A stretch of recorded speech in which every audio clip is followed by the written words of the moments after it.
Hi friends అందరికీ తిన్నారా? Already తినే ఉంటారు. మా కన్నయ్యకైతే మేమైతే ఇప్పుడే తింటున్నాం అందరం కలిసి కూర్చొని.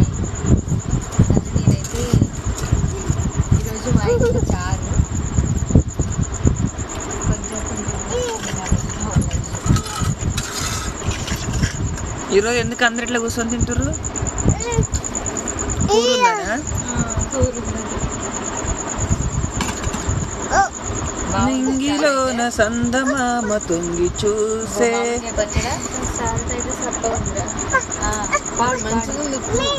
ఇంకా ఇంకేం పడతారు నాకు రాదు. ఇక నింగిలోన సందమామ తొంగి చూసే.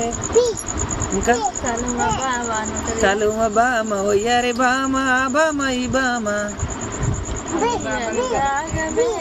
పిల్లన గ్రోవై.